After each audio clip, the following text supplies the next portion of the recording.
Perfect. So I want to start with introducing our guest speaker. And Nick Studholme is joining us today from Denver. Good morning, Nick. Hi, good morning, Erin. How are you? Great. It's great to have you. It's always great to have you involved on any projects or anything we have going on. We've known Nick for a while.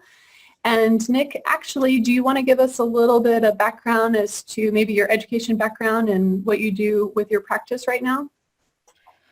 Absolutely. I have been in practice almost 19 years and as a chiropractor, and have been always very interested in tech and trying to ask the question of what if what I'm seeing is really what's going on.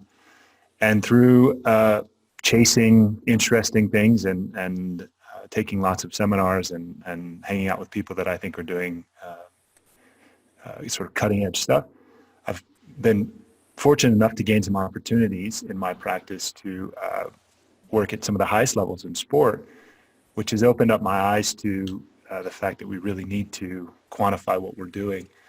And so over that time, as you know, I've really completed this office with a full lab. And for the last, I think I was looking back at my emails, 5 or 6 years, I think. Sally was initially who I was connected with through Gait.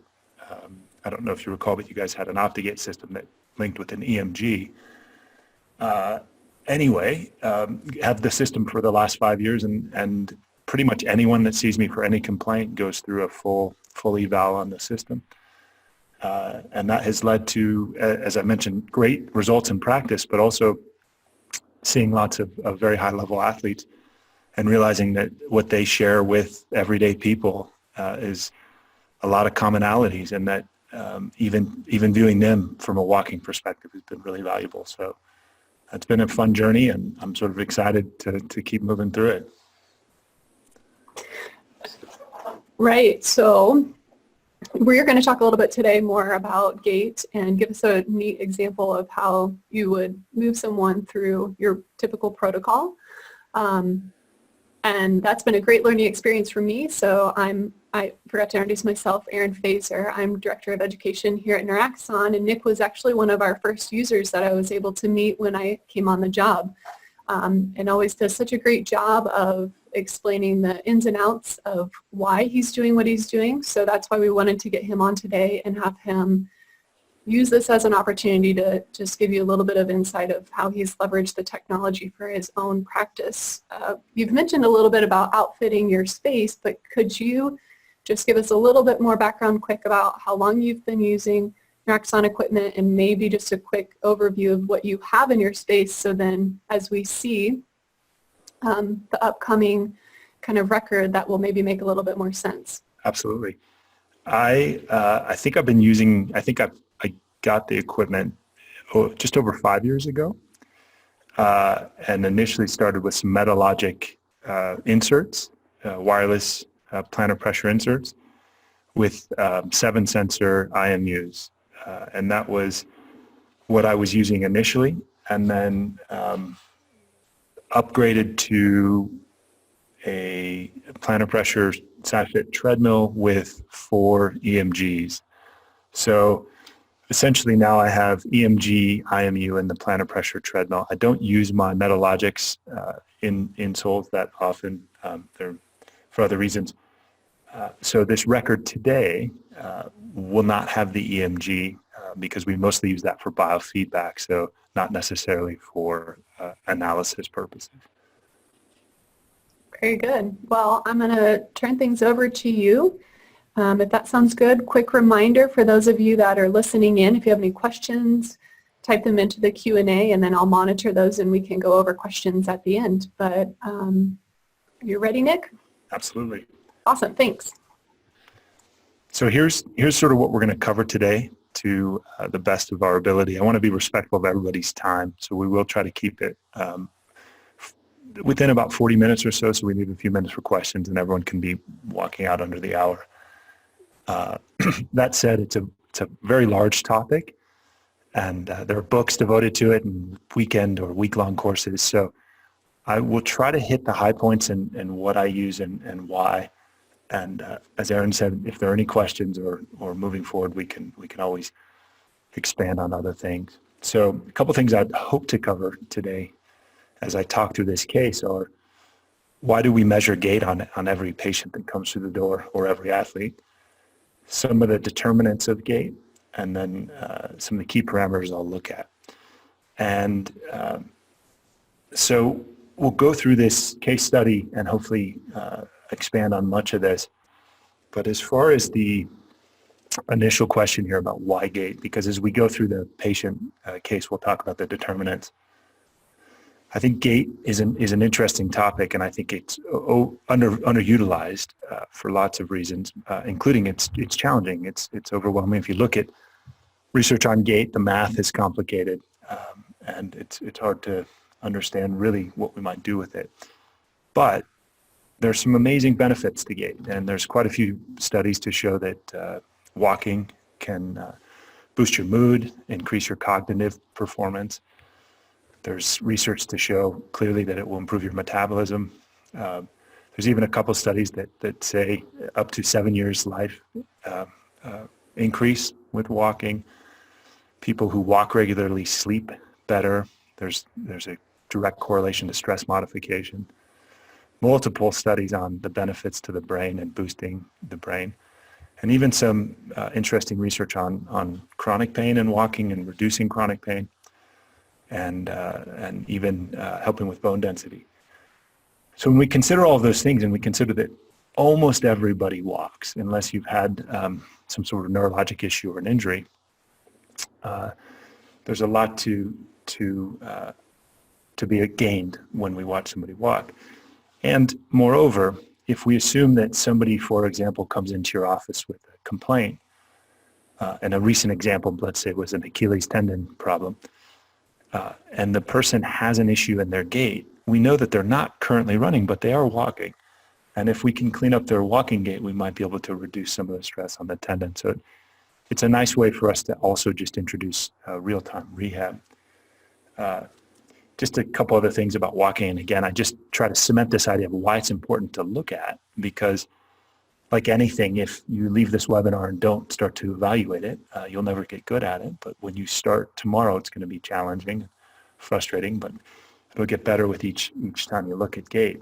But if we take even an average, let's say 160-pound person, you can sort of estimate that their lower extremity weighs about 15% of their body weight. It's 15% of their body mass. And if each leg, let's say on a 5,000 step, even though we were asked to do 10, but 5,000 steps a day, it's 25,000 cycles, 2,500 cycles a day. That 160-pound person has to sort of accelerate and decelerate approximately 5,600 pounds of force per leg per day. That's a lot. And if that's not happening appropriately, we might see a lot of injuries. So what we're going to do is we're going to jump into this case study, and as we go through that, we'll talk about some of the key parameters we're looking at and these determinants of gait. So this is the patient that comes in. I have a practice. It's sort of like everybody. As I mentioned, I work with a lot of high-level athletes, but that's ultimately only 5 or so 10% of the practice. The other 90% is chronic pain, and I see a lot of lower extremity injuries and a lot of chronic low back pain. And what's interesting about chronic low back pain is most people are asked to walk immediately post-surgically. And hopefully I'll paint a picture as to why that could be a problem, and in some of these failed back surgeries, why that may be not the best of ideas. But this patient, and he did give me permission to use this case, so you will see his name when we look at the data. So we're covered on a HIPAA side here. He's a 67-year-old male, as you can read. He came in complaining of left hip pain that was initially more severe when he was golfing. That was his big issue. What ended up happening as we go through this is we actually helped him significantly with the left hip pain pretty quickly, and he returned 2 months later with very severe left leg pain, which was dominating over the right, and from an imaging standpoint, had significant canal stenosis, and he was scheduled for a decompression surgery, and just came in and said, what can you help me with? And I'll show you how having this data helped guide both of those different complaints, even though they were unique to one another. His surgical history this is always important, and I know that we all get hammered with the importance of a good history, but a good history helps you appreciate what you're looking for. And we have to be careful between correlation and causation, and I'm sure there's every clinician on here is familiar with that difference. But I have slides, many slides when I teach, and you can look at things like there's a perfect correlation between, for example, divorce rates in Maine and per capita consumption of margarine. And so those things correlate really well, but are they causative of one another? So what we have to be careful about when we take a history is not to jump to what we expect we're going to find. The neat part about using the tech is, as you'll see, we'll be able to appreciate maybe the role that this right Achilles tendon repair is having, or the role that the two ACLs and essentially bone-on-bone knee is having. And in this case, we won't be looking at the cardiac stent, but it's important background as far as the rehab that we'll give. He's had imaging. He has a left labrum tear. Many of you, I think, are familiar with the research to show that 50% of all people, 70% of all people have a labrum tear in their hip. Of that demographic, 50% have bilateral tears. So it may or may not always be the pain generator, but it's worth considering. His knee was, quotes, bone on bone, as he described it, which is always funny to me because that is from a chronic pain standpoint, that's language that whoever the doc who gave that to him is language that is creating now a fear avoidance behavior and a nocebo. Probably should use different language. But nonetheless, that's what he came in complaining of, and he has this left central canal and basically foraminal stenosis.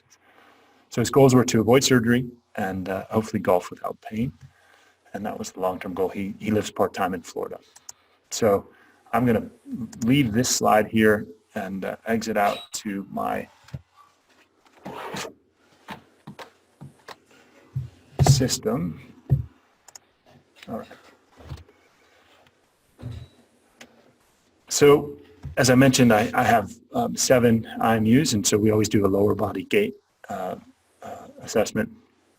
We also do typically balance testing, and if it makes sense, running.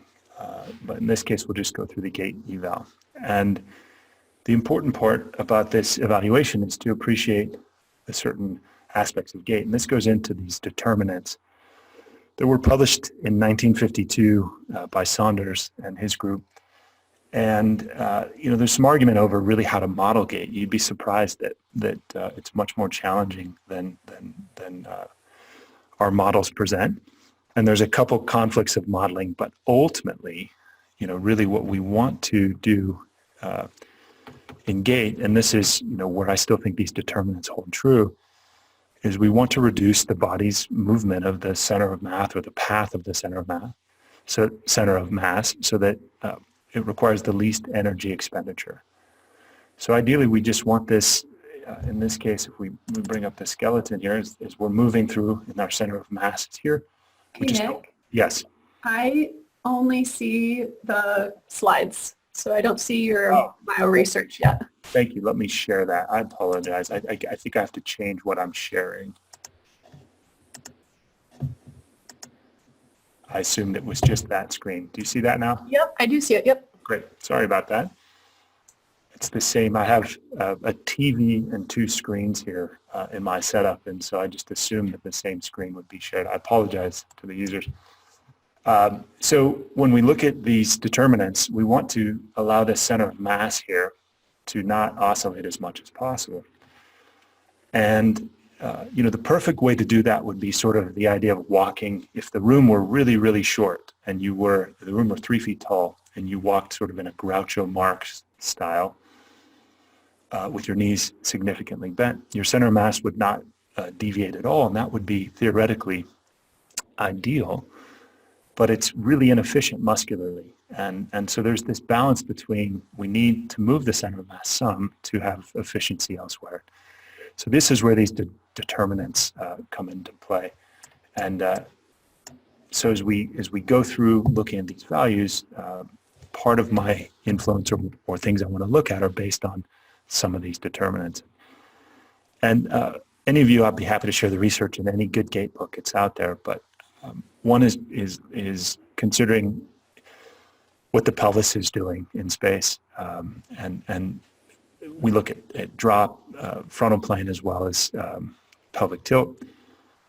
Knee flexion becomes very important, as does the coordination between the ankle, knee, and foot.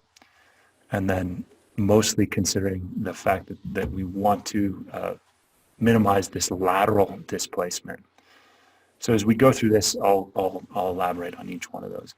So essentially what we're doing here is we'll play this record for a minute. So my thought process going in is, in fact, if I bring this video up, and a buddy of mine who I met actually at the last Neuraxin user meeting, Sim, would call this not eyeball metrics. But when we are eyeballing somebody walk here, if you don't see a pronounced limp here, then you're missing that. But the question is it due to that right Achilles reconstruction, or is it due to the fact that the left hip or knee hurts? The other just things to consider based on the history are that, I ask patients to self-select. I choose a speed usually because they'll select a little slower than I want. Research is pretty clear that it's about 3 miles per hour. I think 2.5 kilometers or so is an average walking gait speed. But in addition, I ask them to either hang on or not to hang on. But whatever they choose to do, I want them to just be consistent through the entire gait cycle. So if someone chooses to hang on, it already is information for me about possibly their frontal plane control or their ability to control the hip ab and adduction. Because if they're needing to hold on, that could be a problem. It also may speak to their balance and familiarity with the treadmill, but in his case, I think it has more to do with the hip. So as we look at these different things, we can simply, prior to having the system, we could just simply look at video. And again, if you look at this ankle here, you're asking yourself, what's going on there? Is that an excessive amount of pronation? Is he landing that way? Do we see anything from the backside that jumps? The problem with this approach, in my opinion, is it's important to see the video, but it doesn't give us any specific information. So if I were to ask anyone in the audience, how much hip adduction is currently going on in this right hip, I don't think anybody could reliably tell me. And we really want to base our information on that. Because one of the neat parts about Gait is this idea that there's normative data. So we can compare people to data and come up with hopefully something that is meaningful. So let's have a look. As you can see here,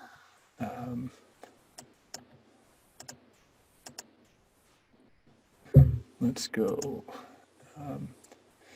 I've laid out some markers. I like to do this because these are key times for me, moments in the gait sequence that I'm curious about. And I usually have the patient walk for quite some time before I choose one cycle. And we will look at the report in a minute. But as I get close to these markers, what we're looking at initially here is, if we come to this first marker, is we're going to, this first marker is this moment in time of left heel strike. And so if we look here, you can see that we've got this left heel strike. Of note, and you'll see a little more on the right than the left, you can see that he's landing quite medial here. You'll typically see a more lateral heel strike. So that's something to bear in mind. But as we look at this left heel strike, there's a few things I want to consider. So if we consider what's going on here, the hip, we want to be at 30 degrees of flexion and 25 to 30. And That creates the best approximations of the femoral head into the acetabulum and helps disperse some of the load. You rarely see an issue here, but the compensation pattern will be lumbar flexion, and that can be really problematic for that demographic. But if I want to check that, I can come over to the left hip and see quickly here that he's at 31.5 degrees of flexion. So pretty happy with that. And what I'm trying to do right now is lay out a series of I think of it as a giant Venn diagram of common things that may be aberrant, so that I can further in my evaluation, either through movement or on the table, confirm or deny that those things are going on. The neat part about Gait is because it's dynamic, I'm able to see his control of movement, not just a manual muscle test or a range of motion on the table. We also know that the knee, we want this to be more or less straight, 0 degrees. So if we come over to the left knee, we can see it's 1.7 degrees bent. Happy with that. We want the knee to be straight for a few reasons. One is the knee is the primary shock absorber in the body in walking. And as it bends, as the heel, let's say, hits the ground and the talus slides medially, which creates internal rotation of the tibia and allows the knee to flex, which is the coupled motion of the knee is flexion and internal rotation. That allows the quadricep to properly eccentrically fire to help with that initial deceleration. So what you'll see sometimes in chronic knee is the knee will land bent, preloaded, because they're not comfortable shifting their weight onto the knee. But in his case, this looks fine. So nothing jumps at me at this phase of Gait, and this is initial contact. Now we're going to shift to load response. And so in load response, I simply want to just see how much this left knee bends while the right foot is still on the ground. And so if we, again, come over to our knee value here, we're seeing that we're at this maybe 12.5 degrees. And the question is that left heel still on the ground? And sure enough, if I'm moving around a little too fast, please let me know. But sure enough, if I come into my pressure stance here, you can see that that toe is still there. So we would say maybe 12 degrees of flexion is going on. And we really need 20 here. And so we already know from his surgery that he's probably not comfortable loading this. But there's also possibly arthrogenic inhibition at the knee. So if I think of my Venn diagram, I have a check mark here on limited knee flexion. So now I have to determine, does the joint have the capacity to flex more, which is a simple table test. I have to determine, does he have the strength to fire the quadricep? And what you'll see most of the time is even in the best of rehabs, the knee strength has not returned. So he may be limiting after 2 ACLs. We would assume there's probably still a strength issue. And then he has a bone-on-bone situation, so we know that that's probably also affecting the situation. However, in the back of my head, I think to myself, all right, this left knee could be problematic, and I really need to understand what the quadricep is up to. So the next phase we want to look at is then single support. And really what we're looking at here is, and although the determinants of Gait do talk about pelvic motion, I didn't include it in this record because there's so much information to go through. I thought we would stick with really at the hip and knee and ankle. So we really want to look at this angle here, this hip adduction, adduction, and what that max value is. And so on the left, we can bring up this hip adduction, see where that peak value is. If we back up just a little bit, it looks like it was actually at this 12, and I'm watching this value here and just seeing where it peaks. So as you can see, one before is 11.7, one after is 12.7, and then 11.9. So 12.7 would be my peak value there. Research is pretty clear that we want about 5 degrees of hip adduction, so that would be an excessive amount of adduction. And we know that that puts a lot of stress on this lateral hip. And so we want to establish whether he has quality of hip control and strength in the frontal plane. In addition, the lumbar spine absolutely hates shear forces in the frontal plane. So if we're not controlling it at the hip, you can imagine that the lumbar spine is taking a bit of a beating. And if we go back to his history, we know that he's got hip pain. So we could make an argument that excessive hip abduction could be functioning there. But in addition, he's got this significant stenosis. And stenosis is usually a long-term event of multiple degenerative changes. And it could very well be that a lifetime of having poor frontal plane control, he's creating some irritation to that low back. So that's definitely a concern. The other thing to just bear in mind, and this is just something to realize, is generally speaking, it should be that this, if we can see it from this angle, and then I'll zoom back out, the distal aspect of this medial femoral head should be longer than the lateral. And what that creates, and you can see here, is a bit of a varus angle. We need that for a few reasons, including it gives some mechanical advantage to the musculature at the hip to function and control that frontal plane. If we have degenerative changes here, and this is more upright and straight, then what we're going to see is the hip will lose its mechanical advantage and put even more stress into that lateral hip stabilizer. So we know that with those degenerative changes in the knee, the bone on bone, this is probably a little more vertical, and that verticality is going to really put some stress into this lateral hip. All the more reason we need to check and confirm that he has lateral hip control and strength. So again, we've looked at 3 phases of gait. We looked at initial contact. We've looked at load response. We've looked at now mid-stance. And then finally, what we're going to look at is this terminal stance. And in terminal stance, I want to understand how much ankle dorsiflexion is going on and how much hip extension. And so as we go through this process, and let's first look at the hip. So we'll just bring up this left hip. And I know these things can all be done simultaneously, but if we look at this, so what we want to be sure of is that let's do it this way, that right foot isn't touching the floor. So this is sort of our terminal stance, and we can see what our peak hip extension is. So the hip is slightly extended. It's now more extended, and it looks like before the opposite heel hits, it's about 4.1 degrees of hip extension. We really need somewhere in the realm of about 15 degrees. 10 would be the bare minimum.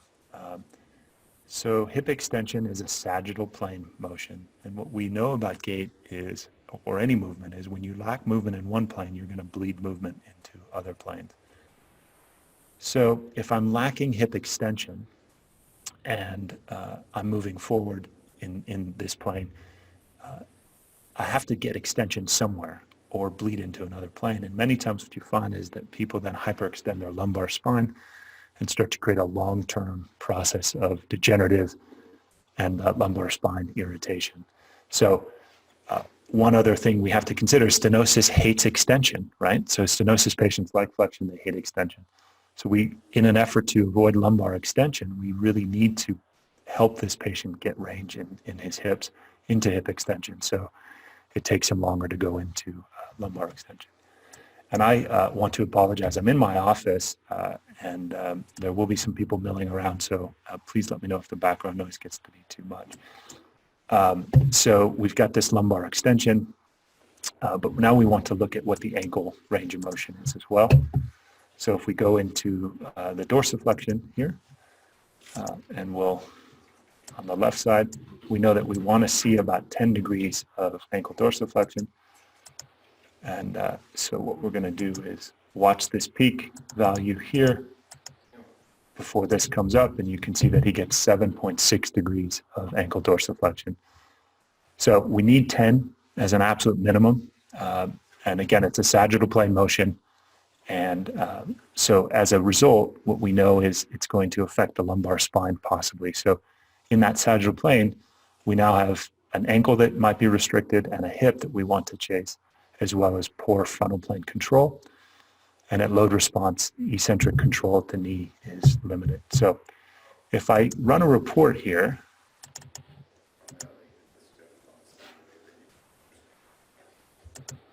we've got this report, and we have his average pressures and his max pressures. So we'll look at both the left and the right sides. I wanted to show you with the data how I mark it, but then the report is a quick one.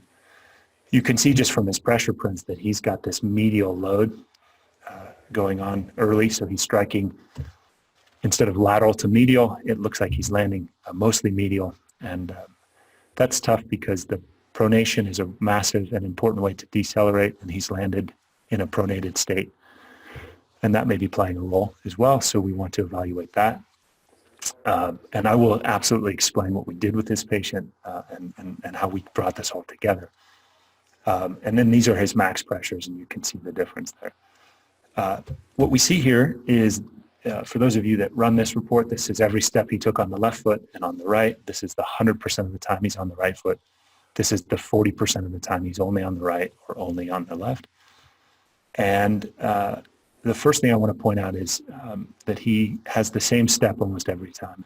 So as a subtlety, when you see, those of you who looked at a lot of these, when you see a lot of lines that are not on top of each other and it's wider, sometimes I'll do some cerebellar testing, and it's a subtle cerebellar issue, and we can do some proprioceptive or vestibular training to enhance that. In his case, he lands very well, so that's good to see. We look at these percent differentials, and you can see that they're within what I consider a comfortable range. I usually intervene at things that are maybe 5 or 6% asymmetrical. But his lateral symmetry is a little bit to the right, so that means his weight is shifted to the right from the symmetrical, and that would make sense if he's avoiding that left knee. So as we then look at his stance and swing phases, so we were looking at those key determinants as far as range of motion, but there's a few things we can pick up from our plantar pressure treadmill that are of value. The first is we know that gait should be about a 60% of time spent in stance and 40% of time spent in swing. And instead what you're seeing here is a 68 or so, 31. So what you can tell here is that in this case, he is spending more time on 2 feet than on 1. And that speaks to possibly his comfort being on one leg. So if he doesn't have good frontal plane control and good hip strength or potentially good balance, he's going to spend more time on 2 feet. And many times that will show up in this step width that is 15 here. And we usually see that somewhere around 8 to 10. So he's already taking a wider base of support walk to counterbalance frontal plane movement at the back, and also possibly weakness or control at the lateral hip stabilizers. So the neat part is we can start to put these pieces together data-wise with our numerical ranges of motion and present a pretty good case that he may be having trouble with single leg balance. He may be having trouble with frontal plane control. He may have weak lateral hip and posterior hip stabilizers. And all of that is coming from this gait data, and it's very easy to then test that in the office or confirm or deny that. The other thing of note is just simply that you would expect to see this, that his swing phase on the right is possibly longer, and I'll explain why I think that's going on, but I think it has to do with that Achilles. Typically, I know I mentioned 5 or 6% asymmetrical being of relevance, but when you're walking on a treadmill in a straight line at a constant speed, you would expect probably less than 4% step length difference. And again, I think the issue is one of 2 things. Either he's protecting landing on the left, so he's taking a shorter step, or he's not as propulsive due to that Achilles tendon problem. So, and you see an altered step time as well. So then if we look at the report, this is just the summary of the angles. And what we've got here is simply that this is when he lands, this is peak pressure through the heel and the rest of the body, foot goes flat, then he's pushing off again, and now he's off the treadmill on the left side. And the same is then matching what his hip did. So we mentioned we want about 30 degrees of hip extension, of hip flexion when he at heel strike. Now here at toe off, you can see this looks like he gets about 10 degrees, but what you saw when we did the exact value was more in that 4 or 5 degree range. So I like the graph, but I like to be more precise about when that's exactly happening. Regardless, however, that his hip extension is an issue. So the other thing and there's so much to point out here, I get a little bit excited, and so I apologize if I'm overwhelming you, but we're still just showing you the exact same things that we showed when we were walking the patient. Is that his max pressure toe off is about 20 newtons here. You can see that if I kind of come to the 20, I don't quite get that here on the right. So we might guess that right calf is not as propulsive as we need it to be. And we know he had that Achilles tendon surgery. So what I'll do in this case is usually 25 isolated calf raises to see what he has. He failed both sides and only got to about 9 on either side. So I know that there's a propulsive mechanism we can work on for strengthening. As I mentioned, when we look at frontal plane control, so this is our hip ab and abduction, we want about 5 degrees or so of hip abduction. You can see he's got 12 on the left and 7 on the right. So I don't love either, but clearly that left is showing us a problem more than the right. If we look at the knee, the interesting thing to notice here is, he only gets about 10 degrees of flexion. We mentioned we want 20. Gets a little more on the right, but he doesn't actually fully extend the knee at toe off either, and that can be problematic. And it's probably, again, protective, but speaks to the strength in the ankle, in the quad. And then finally, we want dorsiflexion to be 10 degrees, and you can see that it's at 5 on both sides here. So we know that we want to chase those. So if we then lay out a program for this particular patient, what we're looking at is trying to improve his sagittal plane mechanics, because we know if we get better ankle dorsiflexion, better hip extension, we theoretically will reduce stress on that lumbar spine. And we know stenosis really dislikes hip lumbar extension. So if we can get extension anywhere else in the body before we get it at his lumbar spine, then we should be able to improve how he feels. The second bit is it is very clear that he has weak quads and weak glutes. So we did a program to attack those heavily. He was doing some work with some other therapists where sort of a 3 sets of 10 type of thing. In this case, with this amount of inhibition and surgical history, that's just not enough of a stressor, in my opinion, to create a change. So we use a variety of tools to essentially really just, for lack of a better term, annihilate that tissue, but very safely. So he's working much harder. And I would say in general, for anybody out there who does rehab, I think generally speaking, if you look at research, we really do, the intensity, frequency, duration of rehab is really underdone. I'm not sure how 3 sets of 10 of anything will improve 10,000 steps a day, but that's a little more opinion than anything. So he actually got a stim unit, and we taught him a lot of functional things he could do with stim, not only in his quad, but his glutes. He ended up, fortunately, not needing surgery. It's pain-free, actually unsolicited, sent me a note a few weeks ago saying he still feels great, can't believe it. And I'm sure his back looks no better, but what we did was just remove the stressors appropriately. So they're not all this clean, but this was a really neat case. And I bring it up to say, when you do look at Gait, you can start to really paint a neat picture about how different body parts may be influencing what you want to attack. And moreover, because there is normative data, you can roughly start to say, gee, 10 degrees of knee flexion probably isn't enough. And independent of what we do, we need to figure out a way to get either the quad stronger or get the patient loading better, whatever is the strategy. So